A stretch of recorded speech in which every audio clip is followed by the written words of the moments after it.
to do, and mark my words, this is what's going to happen. Sometime 4 months to 6 months prior to the point in time when thousands of astronomers are going to say, we see a new star. What's going on? All right? The government is going to have to declare martial law before that time.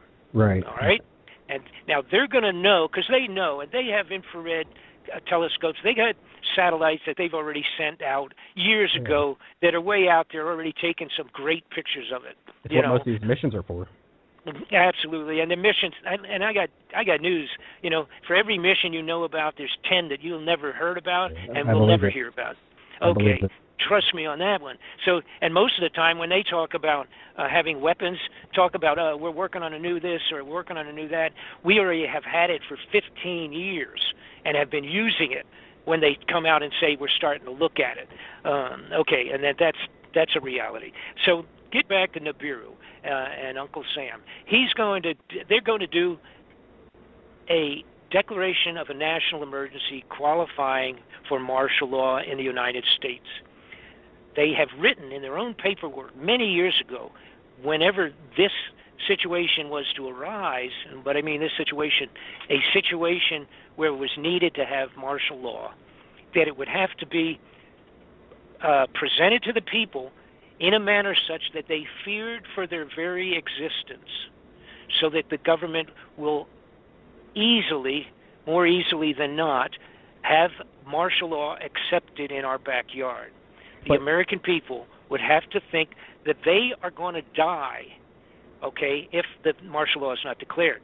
And it will be one of three manners. It will either be extreme terrorist events taking place in several cities in the United States simultaneously, or like a 9/11, but in 4 or 5 cities, or it will be an outbreak of a disease, like something like Ebola, or a general uprising among the people, such as a race riots out of control. All right. Now, all of these things is what I had figured would be applied to a national emergency martial law, and not all of them together. I didn't mean that, but one of these three, or even part of that is the possibility of a serious war with Russia or Russia and China. Okay. Now, I had put this into my studies about 1.5 years, 2 years ago, and it was for the most part before we had all of that Ebola crap surface, and it was before ISIS. There was no ISIS 2 years ago to speak of. These characters cut people's heads off, just because you didn't know how to recite the Quran properly or something.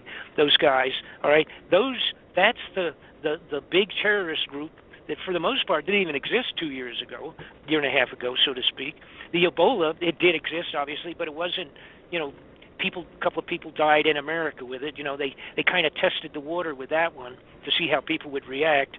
And the other one is, of course, that Russia, up 2 years ago, hadn't started to move into Ukraine. So now we have all of the possibility of a Russian problem, serious. It's a serious problem. We have the problem of the diseases. They're all over the place now. We got measles breaking out. We got Ebola. We got all this gobbledygook happening again. And then, of course, the ISIS concept of terrorism, the possibility. The people of the United States in one day would buy into martial law if some people calling themselves ISIS had major terroristic events in 5 cities or states. The American people would accept martial law tomorrow.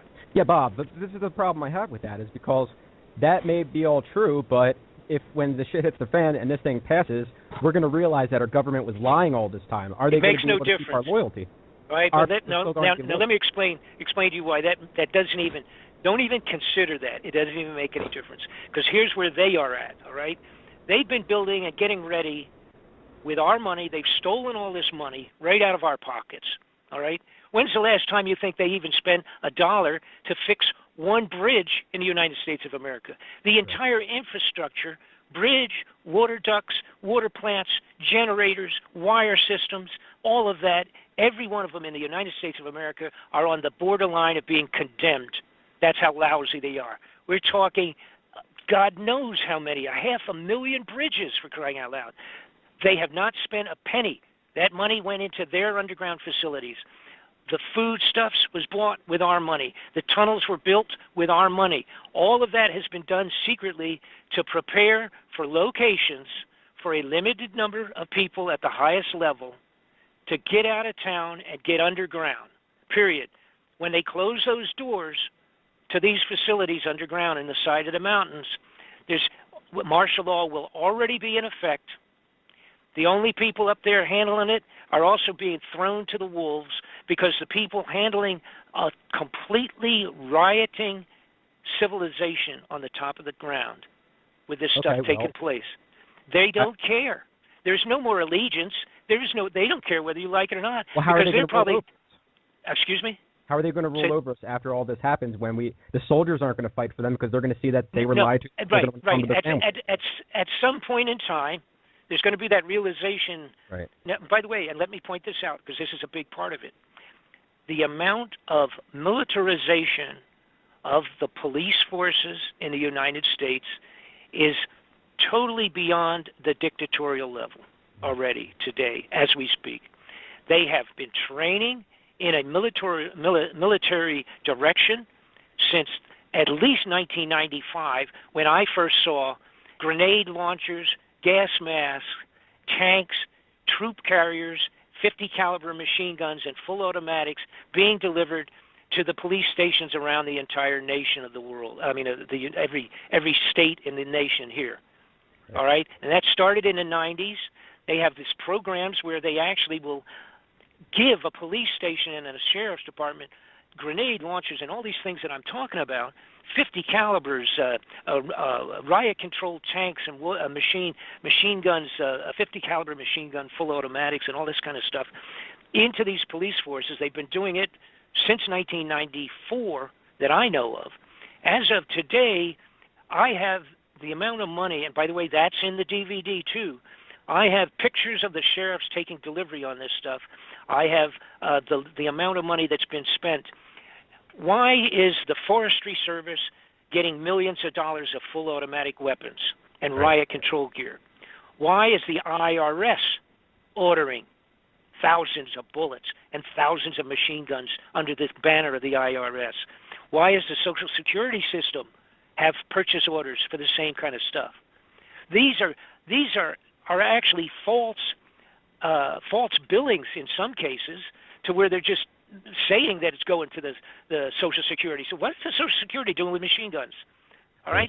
So they've been doing that intentionally, and that's to build what is a military-controlled police force throughout the United States of America to control the riots, only to protect those people until they get down underground. Once they're underground and they shut those doors on the facilities, wait till you see the films and the pictures that I've got and the DVDs about this thing in terms of the underground facilities.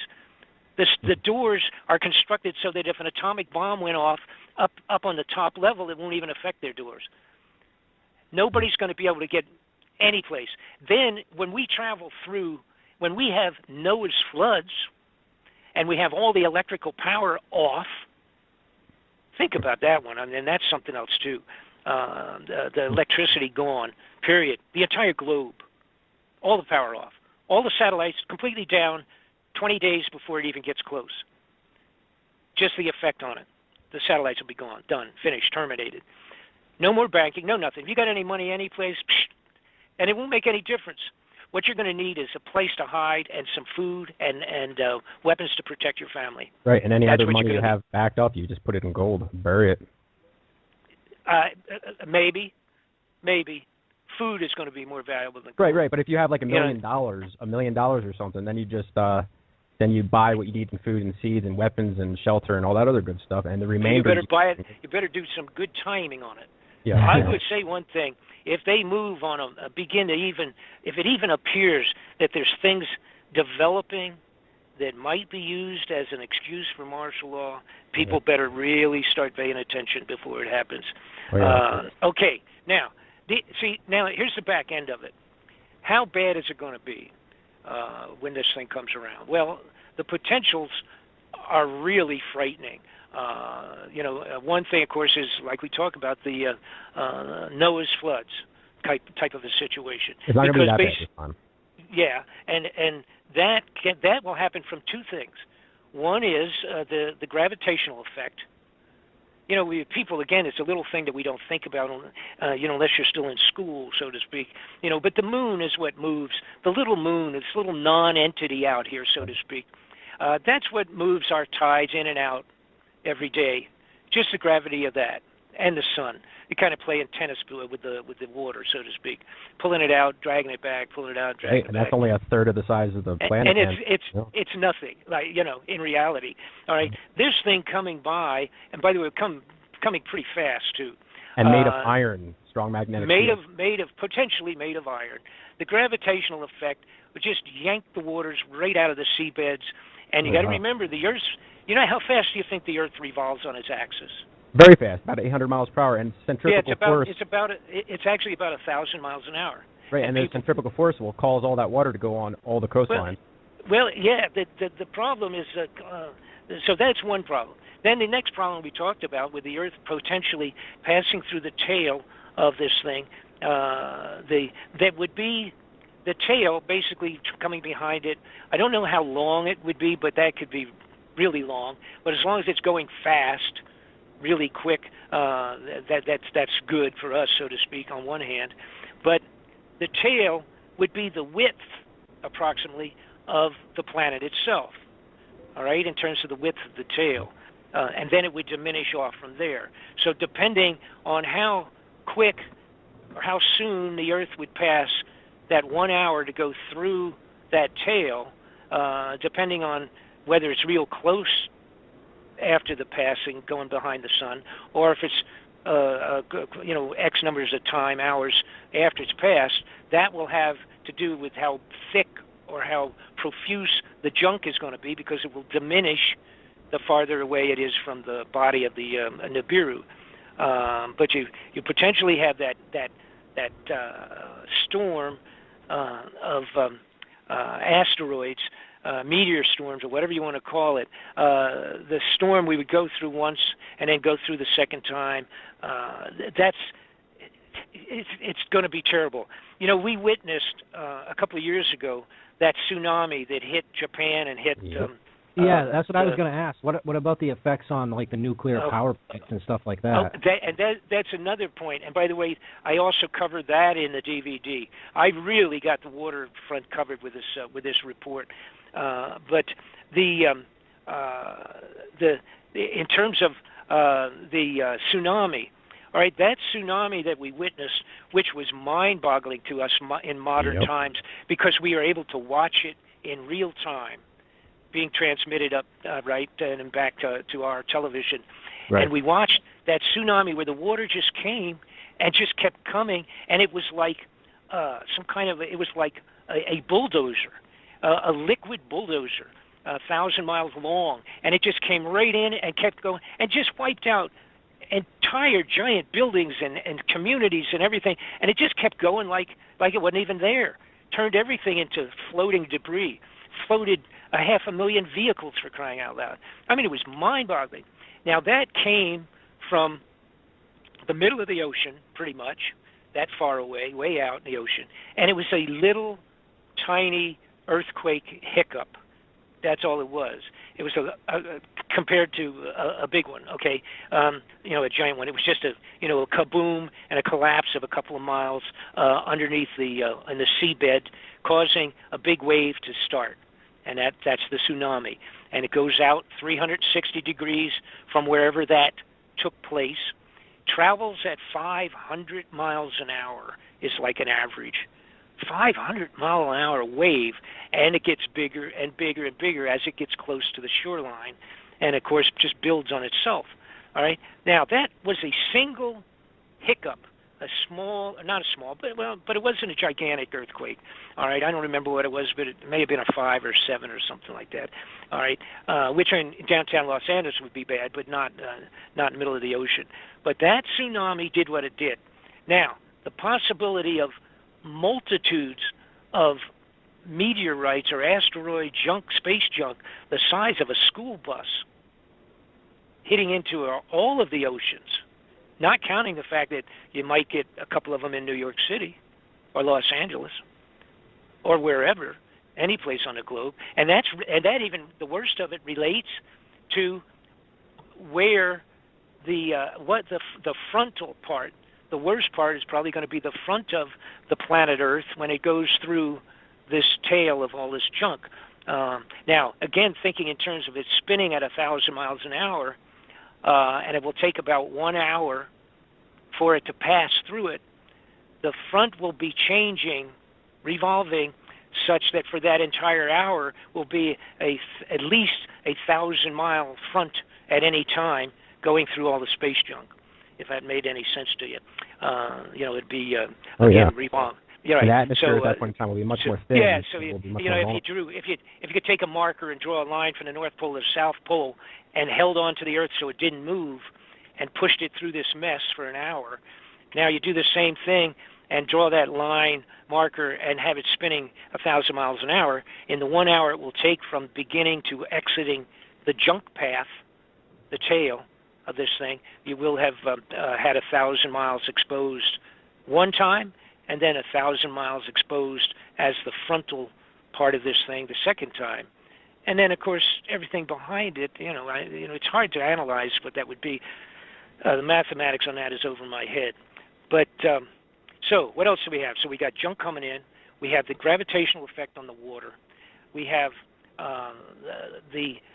what took place according to the people that have done the serious studies on this thing in history, found out that the Earth, during biblical times, the last time it came through, that it came around, was jogged off of its axis 26 degrees when it came around. Now, that can be gravitational, it can be magnetic, it could be, I don't know exactly what that would have been. But they verified that because in that sky disk that I mentioned earlier, where they found this drawing with gold and bronze, this huge disc showing the picture of the sky. It included, now remembering this was from Germany, it included the Orion belt, or excuse me, not Orion, the son of a gun, one of the constellations. No, I know what you're saying. One of the constellations that normally would not be seen in Germany. Right. In the sky at that time. That's right. All right? But it was on the bottom side of this plate, on this drawing, if you will. So on the basis of that, they did the calculations, and that should have been visible in Egypt, but it was visible in the German sky that day when it happened. So it means everything was moved 26 degrees. All right? And that mathematics can be done fairly easy. Now, they went out and they said, okay, if this really happened the way we think, and on this date, they went back through historic records all around the globe to see what had taken place during those dates in old historic scripture writings, etc., like the monks in Tibet, etc., the Chinese emperors, astronomers, etc. And sure enough, the entire globe was affected in radical weather, storms, winds, and all of the earthquakes, volcanoes, all those things were affected during that period of time, and they verified it around the entire globe. So again, it was one of the things that said, this isn't a hoax, folks.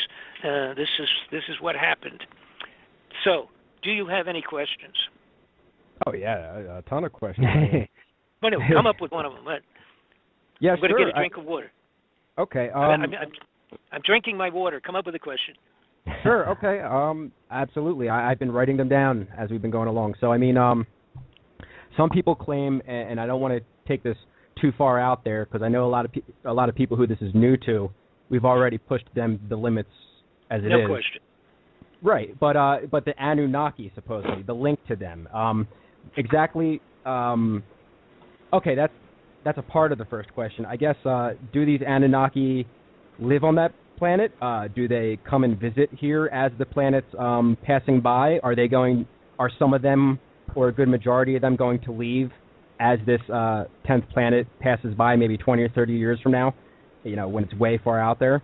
And also, are we telepathically linked to this thing? So if humanity evolves spiritually, will we collectively influence the amount of destruction that hits us? So can we limit destruction in that sense? I mean, okay. Yeah. Okay. Well, let me approach a couple of these thoughts at this time. Okay. For the people that don't know what you're talking about, the Anunnaki is reportedly were the persons that were here before us, and actually potentially the story being that they had created that they came from another planet.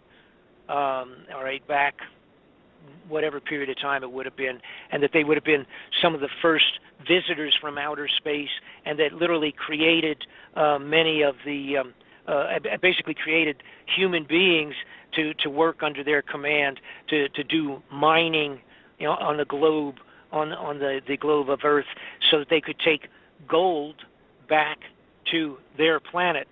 And the implication is in the stories. Again, this was part of the clay tablets that I referred to, that were the Sumerian clay tablets describing the incoming of Nibiru. Now, according to the deciphering of those clay tablets, which, by the way, I equate it sort of like a diary of some people literally living and writing these things down 4,000 years ago in the nation of Sumeria, which is now Iraq, Iran area on the globe today. And part of that story was, however, this is the important part. First off, some people, of course, still don't even believe in aliens and flying saucers and things of that sort. That's a mistake. If you don't believe that exists, I'm afraid that's really a mistake, and it doesn't affect religion at all. The bottom line is some the very staunch Christian would say that God created the earth and the people on the earth, and that was the end of it.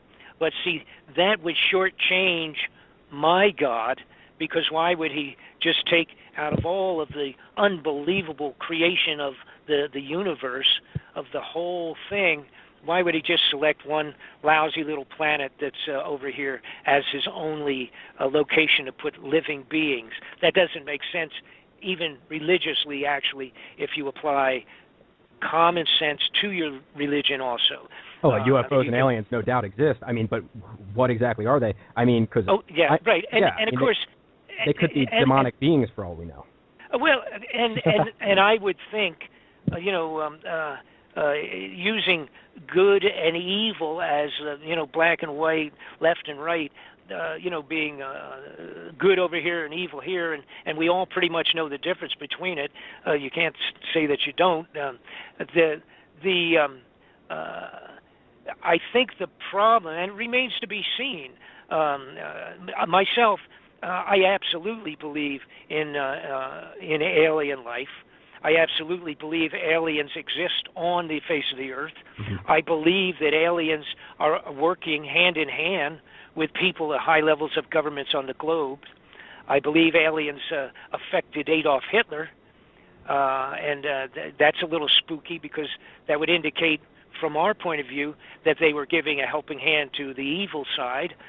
But we have to realize something, which is really scary stuff. First off, if you accept the fact that aliens are out there and have been zipping in and out of the globe of our Earth for tens of thousands of years, or maybe even 100,000 years, I don't know, which I do believe, absolutely. we have a real problem, and that is that we are no more advanced than a well-grown frog compared to them. And the idea of are they going to come to help us? That's been a question. You know, assuming alien life exists, which I do believe, to not believe that is foolishness. Some of the admissions that we've gotten from I believe it lightly, Mr. Fletcher, but I mean, the only thing is, if they were some sort of beings, fifth-dimensional beings, for instance, demonic, whatever, fallen angels, they could make themselves appear however they want. So all these meetings with government officials, they could just say they are from some other planet. Oh, well, whatever. But see, I've done it strictly and totally on the basis of the development of products and things of that in the last 50 years. Okay. There's no way that we went from horse and buggy to landing on the moon in 75 years. Right. You know, I mean, you know, without assistance. Right. You know, I'm sorry. You know, and do you have any idea? When we get into this a little bit if you want to. Do you have any idea how many crop circles there are that have taken place in the last few years? Oh yeah, I've seen a couple myself. I mean, I've seen dozens, probably at least 30 or 40 UFOs in my life. Okay, good. Now here's and that's great, because you're a step up on an awful lot of people by the fact that you had seen that many. Yeah. But the point I was going to make is like 25,000 crop circles over the last 20 years or so. You know, the number gets mind-boggling, and the intricacy and what they are. Some of them are blueprints. Some of them are astronomical diagrams of space and outer space and planetary constructions. Some of it is medical. Some of it's other types of high-level scientific information. Now, why it's being delivered in that configuration, I'm not sure. But I will say that there are high-level people in the United States that know when they're going to be and when they're going to come, where they're going to show up, take the information down, and then whatever goes from there. Why that's happening, I'm not sure. But those are created by entities off of this earth. Yeah. There's no question about that. Right. I have very good video. I say very good. It's not very good. It's good enough to be understood. It's not not a Hollywood production video. But I have a couple of good videos of the 18 to 20 inch bronze-colored balls coming down and just going over the field and swinging around in a circle and creating an entire crop circle in 4 seconds. Yeah. We have that on film, see? We have that on film. Now, if you go to somebody and say, oh, I don't believe anything, say, well, please explain this to me and to the Air Force. Well, I'm 100% with you there. I mean, you see what I'm saying? Yeah. Okay. Now, in terms of a lot of people ask, why doesn't, or do I think that there will be, let's call them space entities that would come in and assist or help us or salvage us in the last minute before this takes place? I hope so.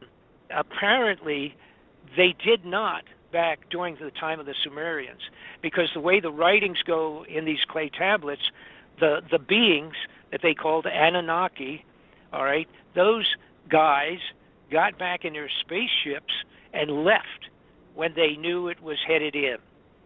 And they took off, and they left those mining, very low-level IQ grunts that were back here digging the holes and pulling out the gold and doing that stuff on their behalf, working like slaves, so to speak, or slave entities. They were stuck. They were just there. And the Anunnaki got in their spacecraft and got out of there before they hit the fan. So, anyhow, it would appear, if they couldn't do it then, if they had the ability to come from either a planet that maybe one of them, it could be that one of the 5 moons going around with this, with the planet X, it could be that there's life on one of those moons. I don't know. And I have, I don't have any, that's my own supposition, so don't go any place with that. But, that's a possibility. I don't think, if and people say, well, why wouldn't they save us? Why wouldn't they salvage Earth, do what they could to protect it, et cetera? It could be that the blowing up or destruction of something like Nibiru would affect 5 other planets that are more important than Earth, someplace. Right. No, I like the theory where they say that the aliens are leaving us alone because we are our own species and we are responsible for ourselves. And if we destroy ourselves, then that's just the way it's supposed to be. Right. Okay, but that doesn't bring into account Nibiru. You follow me? On that part of it. The idea that we make our own bed and we got to sleep in it. That certainly is true, and we've not broken any great records in terms of humanity for the last 1,000 years. That's for sure. We are the most messed up thing that you could ever imagine. Well, you watch television, you watch the news. What in the world? And the programs that are popular, the junk that's popular on television embarrasses me. And like I said, I told you I was in the rock and roll business. It takes a lot to embarrass me. You go on the road with the Who like I did. Takes a lot to rattle my cage. But the Earth, speaking just for America, shame on us. The condition we're in right now, shame on us all, as far as that's concerned. And I don't want to get into don't want to become a preacher here, but that's the best way to put it, I'll tell you. Shame on us. I have a creepy question for you. Go ahead, I'm ready. This one might creep you out of it. So, like you mentioned earlier, how the Anunnaki created humans to mine gold. I agree with that, and let me say this now, so people don't get the wrong idea. That is the study of Dr. Sitchin, who was a fellow that did the analysis of the clay tablets from Sumeria, and that was his story. Okay, so go from there. So so what if when they're about to pass, and since Nibiru is supposedly their home planet or home star or whatever, or one of the planets orbiting Nibiru. So what if when they pass? What if like that whole rapture story is true? And what if it's not, God taking us up, but what if it's these aliens, and what are they going to do? Are they going to eat us? Are they just going to start eating a lot of the population, like cattle? Well, see, the big problem is we don't know. And it's my belief, again, it's just from studying just a multitude of things that many years ago I could have cared less, but unfortunately I've been put in a position where I've had to study things that I may not have had an interest in. But we don't know. Let's take the average these grays that are been reported as a primary worker that's here all the time, flying in on the different things and doing the experiments on people that have been picked up. They scare the hell out of me. Yeah. Okay, it would, boy, if you weren't scared, if you were picked up by one and a group of them and put up and had experiments done on you. They are the red UFOs, and if I see a red UFO, I do a prayer real fast and just I command it to leave, basically. And they are very much telepathically linked, so they will usually listen. So we get to talking about the Greys. I think the Greys are a working class, a programmed entity to carry out tasks. I think they are predominantly the characters that are manning the UFOs, the saucers, and things of that sort. Some of them are unmanned, just non-remote controlled objects.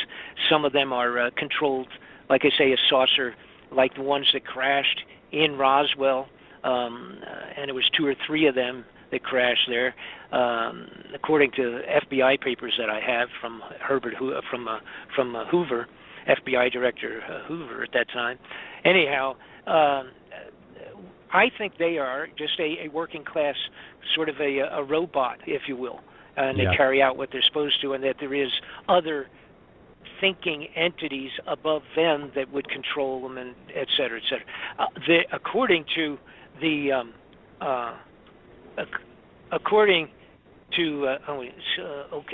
my wife is just telling me what time it is. According to I totally lost my direction here. I believe those little entities. Right. They are what they are, and I think a remote control situation. According to many people that have come forward with a thing called the Discovery Project? I think that's what it is. The taller ones are clones. The Disclosure Project. That's what it is. Disclosure Project. These guys, a couple of them I know personally. Their summation is that there's as many as 300 individual different space entities that have been coming in and out for so long around Earth, and there's that many of them. 300 different types of alien species. Yep. Yes, I think that was the number that they had come up with. And the crab, when you really get into it, and as a couple of our astronauts, a couple of the guys, what's his name, went on the moon, Edgar Mitchell. Edgar Mitchell went on to the moon a couple of times, twice I think. He I have the recording of it. As soon as they landed, he said, "Oh, they're here. They're ahead of us, and their craft is parked up on the edge of the crater over there, and it's gigantic, and I can't believe it, but they're here, and just like we talked about, they're already up here waiting for us."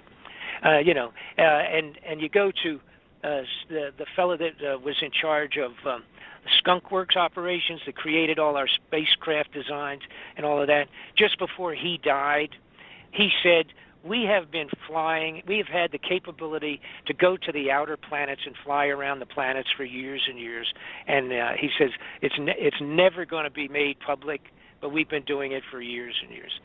And when these guys at that level, he had no reason to lie. He was dying, I mean, literally on a deathbed kind of a thing. He said, "We've been doing that for and they're talking about warping space and time. It's the only way you can go between the planets, etc. That is portal wormhole has been an old theory for long. And the truth is, and by the way, you can get into that a little bit in the DVDs. The bending space and time is the only way.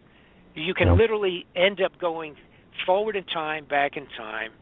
Time and space is a graphic entity that can be varied and altered. And once you can figure out how to bend it, you can instantaneously go from a craft 50 miles over top of New York City to 50 miles over top of the moon. Anywhere. And do it within a blink of an eye. These entities that do exist out there, they have that ability. But they also have the ability to help us or not. And I don't think the way the people at the highest levels of our corrupted government have been scurrying around building their rat holes to hide in, I don't think they've had any indication that any space entity is going to come down and help us out when Nibiru comes back again. I think they will. That's good. Well, I think they're going to be crushed underneath their underground cities. Excuse me? And I don't know. And I don't know. It's a global earthquake here. When this thing passes and the tectonic plates realign and they move back up, this is going to be a worldwide earthquake. Right. Every place will be at least a 9.0 on the Richter scale. Some places 15.0. Yeah, I believe it will be. We're looking, if it does not get pulled away, in a manner such that it doesn't do this major damage, we're going to have tsunamis, earthquakes, volcanoes, meteor storms, and all of the above in a very short period of time on the globe. I don't know how well off these people are going to be underground with their facilities. I'm going to get out of here. But you mentioned it earlier, and you want to have another little thing to just add to the soup here, so to speak. We have 130 nuclear power plants in the United States. Yeah. And when they go through their melt thing, it only takes one, but that's when they need their help. If half of them go through this meltdown situation because there's no way to control them,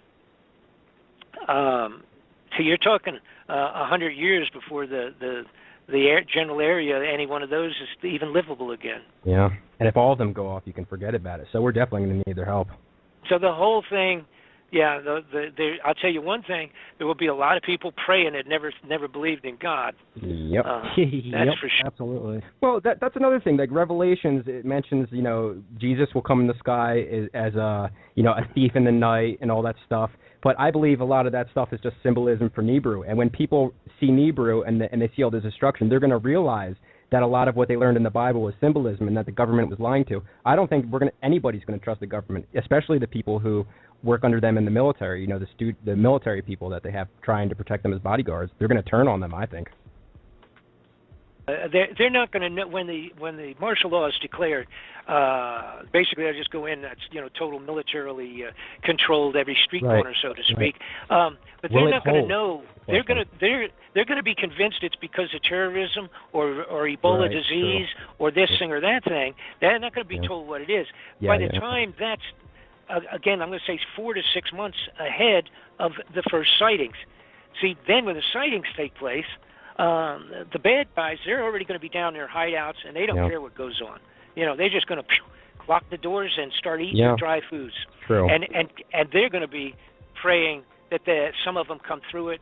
And I have no idea how long they think they may have to be underground, but they will have to be for a pretty long time. Because according to archaeologists digging up the old dirt that gives that story, the scientific story of what took place, by digging into the dirt and doing the layer thing. The last time Nibiru passed close, it was 100 years of no vegetation in the dirt. Wow. Okay. Okay, sports fans. Hey, right, too bad we didn't have anything to talk about. Okay, but the point is this. Here's what they're going to have to do. And mark my words, this is what's going to happen. Sometime 4 months to 6 months prior to the point in time when thousands of astronomers are going to say, we see a new star. What's going on? All right? The government is going to have to declare martial law before that time. Right. All right? And now they're going to know, because they know, and they have infrared telescopes. They got satellites that they've already sent out years ago that are way out there, already taking some great pictures of it. It's what most of these missions are for. Absolutely, and the missions. And I got news. For every mission you know about, there's 10 that you'll never heard about and will never hear about. Okay, trust me on that one. So, and most of the time when they talk about having weapons, talk about we're working on a new this or working on a new that. We already have had it for 15 years and have been using it. When they come out and say we're starting to look at it, okay, and that's a reality. So get back to Nibiru and Uncle Sam. They're going to do a declaration of a national emergency qualifying for martial law in the United States. They have written in their own paperwork many years ago, whenever this situation was to arise, but I mean this situation, a situation where it was needed to have martial law, that it would have to be presented to the people in a manner such that they feared for their very existence, so that the government will more easily than not, have martial law accepted in our backyard. The American people would have to think that they are going to die, okay, if the martial law is not declared. And it will be one of three manners. It will either be extreme terrorist events taking place in several cities in the United States simultaneously, or like a 9/11, but in 4 or 5 cities, or it will be an outbreak of a disease like something like Ebola, or a general uprising among the people, such as a race riots out of control. All right. Now, all of these things is what I had figured would be applied to a national emergency martial law, and not all of them together. I didn't mean that, but one of these three, or even part of that is the possibility of a serious war with Russia or Russia and China.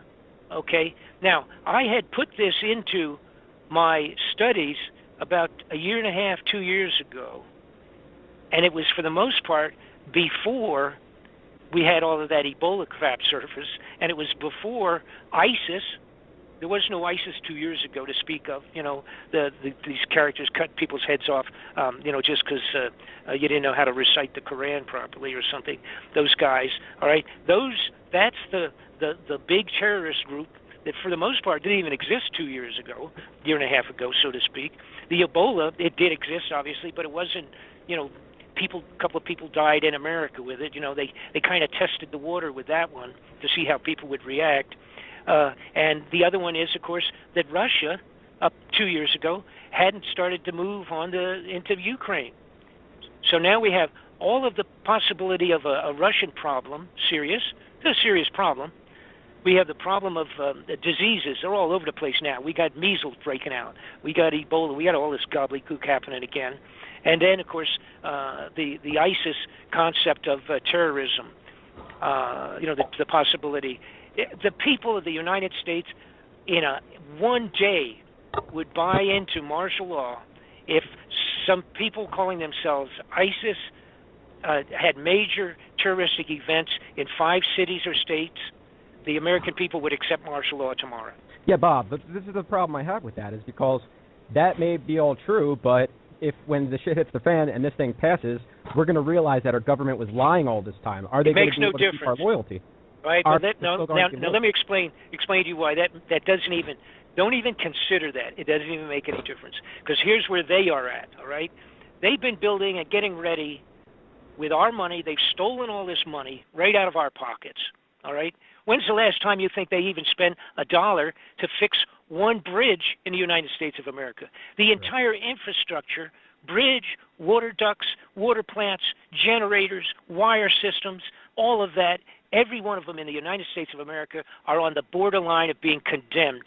That's how lousy they are. We're talking, God knows how many, 500,000 bridges, for crying out loud. They have not spent a penny. That money went into their underground facilities.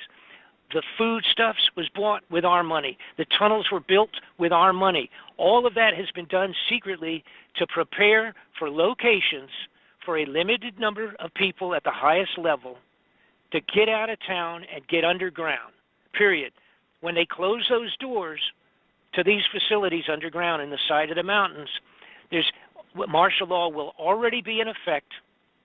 The only people up there handling it are also being thrown to the wolves, because the people handling a completely rioting civilization on the top of the ground with this stuff taking place, they don't care. There's no more allegiance. There's no...